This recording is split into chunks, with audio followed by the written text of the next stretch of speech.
So Friday morning, the day after Thanksgiving, there's always a ton of people hiking Black Mountain. What? Where are they shopping? Oh, there's people who are anti-shopping when the stores are busy. If you are that person, raise your hand. Anti-shopping when stores are busy. So, but it was so rainy on Friday that all the smart people did not go up, and it was all to myself. It was very slick. I had my sticks. Yeah. And one dumb person on the mountain. But it was beautiful when I got up there because you could see the clouds, and you were looking over at the top of them, the little wispy things and all this stuff. It was really cool. Down below you. Yeah, and I survived. I didn't fall down, and life was good. So. That was a really special time. Yep. Yay. Then we came home and had another Thanksgiving dinner that couldn't be beat. We did. Whew. Well, I would love to take a moment and just hear if somebody has something that they would like to, hi Heather, celebrate what God's doing in their lives, and take a moment and do that. If someone would like to share a aha or a here's the thing or here's the challenge, unresolved. So, anyone want to comment on a thing God's doing in your life?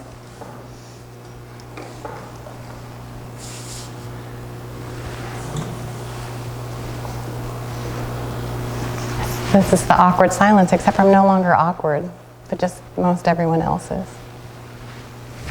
Typically people are jumping in right away. Go ahead, Christy.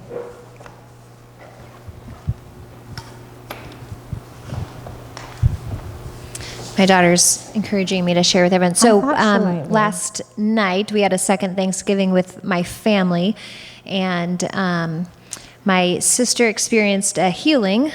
She has had a seizure disorder for the last 8 years after getting a tetanus and shot, and so she's had seizures since then, and she had 2 seizures last night when we were all together, and my mom and I and her husband were in the room with her, and my mom was praying and such, and she experienced the seizure in a way that she's never experienced before, and she said she just felt like it left through her fingertips, like she felt like her brain connected in a way, like everything just came full circle, and she said she actually felt it leave through her fingertips, down her neck and down her shoulders and out her arms, and so that is super awesome that she experienced that healing in some fashion. Super fun. That's very fun. Anybody else want to share a thing?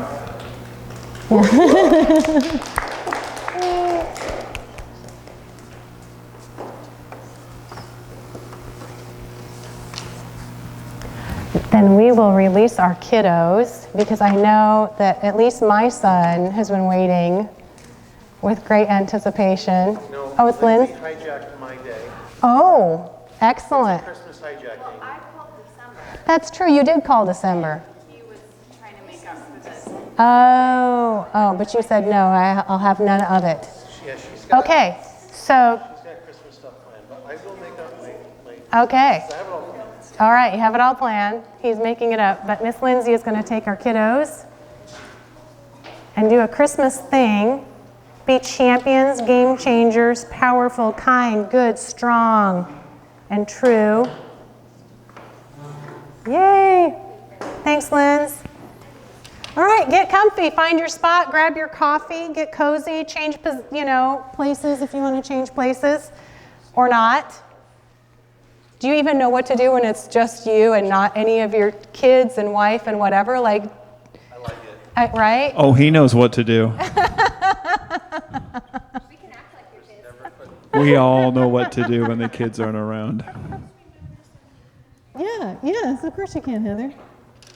We're wearing our puppy little vests on the same day. We did that last year, too. Isn't that so funny? I know. It was my tribe. 3 of us did. It was. Okay, so last week sometime, towards the end of the week, my baby sister, I have 3 younger sisters who are a lot younger than me, and the middle one is having her first baby. So it's my first nephew, my real first baby nephew. So she said, I'm actually being induced next Wednesday. So this was it was a little over a week that I found out So anyway, I'm like, I really want to be there. My mom passed away 4 years ago, so I'm the oldest sister, and I have a bunch of kids, so I know how it works. And I mean, she's got people there too, like my other two sisters, but I'm like, Lord, I just really want to go. And I know it's less than 2 weeks. Normally if you want to get any kind of a good price on airfare to Chicago, it's got to be like more than 2 weeks. So I'm like, if it's the Lord's will, it'll happen. But I just didn't really like think it was going to happen, because even my flight to Chicago on Christmas Day is like $250 and $300 for all of it. So anyway, I'm just going to check. And I got a flight for $100 round trip. Round trip on United so I get to be there for the birth of my first nephew. And I just was like, that's a miracle. I feel like that's a miracle to like a week before I call, Lord, can I just be there? You know how important it is for just important for sisters to be together, especially the first baby and stuff. So, yay, thank you, God. Made it possible. So that's and I get next to be week? an auntie this coming Wednesday. This coming Wednesday. Yay! Yay, I'm so excited. That's okay. It's all good. I'm always hiding back there. Yeah, he is. So we are in the middle of kind of this sudden series that I didn't know we were going to land in. But here we are. We're smack dab somewhere in the middle of it. I don't know when it's going to end. It will end soon. But it started out... Lies. Right?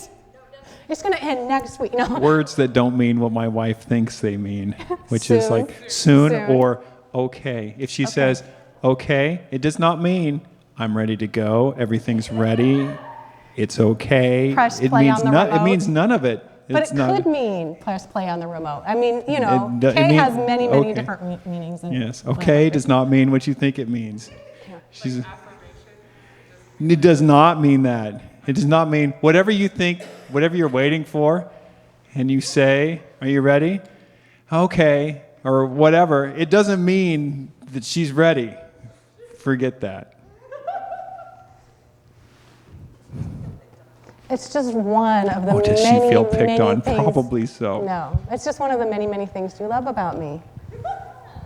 The unfathomable depths The unfathomable depth.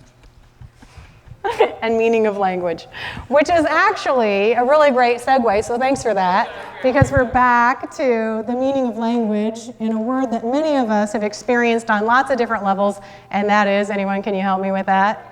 Forgiveness. So we're smack dab in the middle, if you wouldn't mind putting it up at the top of the board, the word forgiveness. We've already talked about there's 3 words in Hebrew that have all been kind of layered with the English word forgiveness. And then there's 3 words in the Greek that have also been used to put on top of this word forgiveness. We've already discussed that many of those words meant actually to leave, left, to destroy, to throw away, and even meant divorce is what those different words have meant. And so they are often interpreted as other language, but what has happened over time is that we've taken these 3 words in the Hebrew and 3 words, and we, not meaning us personally, but humanity, has taken these 3 words in the Hebrew and these 3 words in the Greek and translated some of them into the word forgiveness. And then we've taken those passages and created a theology about what forgiveness is really about. And the good news is God's in the middle of that.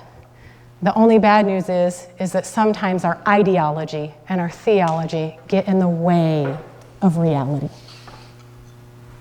And that happens when we discover that a word becomes a burden rather than a gift. And so forgiveness and that word can become a burden hanging on us, and condemnation, a shame that we don't have it, a shame that we can't give it, a shame that we can't operate in it, without really recognizing that we must have the wrong idea about what this word means, or it wouldn't feel that way to us. And so there is no way to explore forgiveness without relationship. And so that word doesn't mean what we think it means, always. Just like my okay doesn't always mean okay. It can mean many, many, many things. And so forgiveness is another one of those F words that has so many different meanings. And we've talked just a little bit about some of it, but the biggest piece to me that the Lord spoke to me about was to release. That forgiveness is a releasing. And you may have something else, because exploring spiritual realities can only be explored in relationship, right?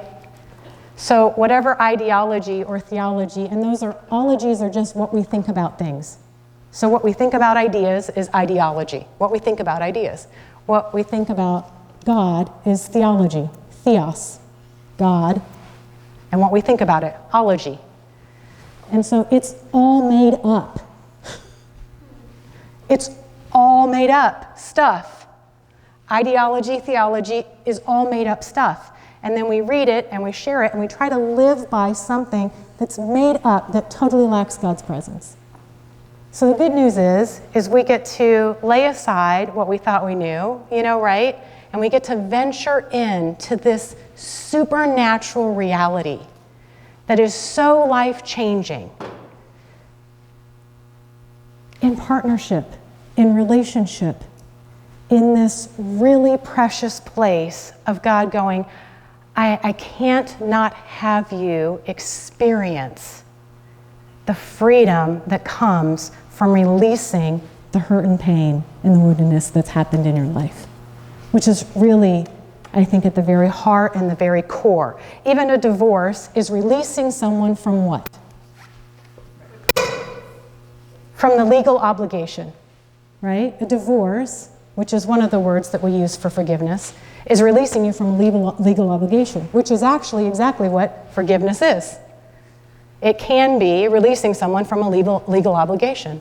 I forgive you of that debt.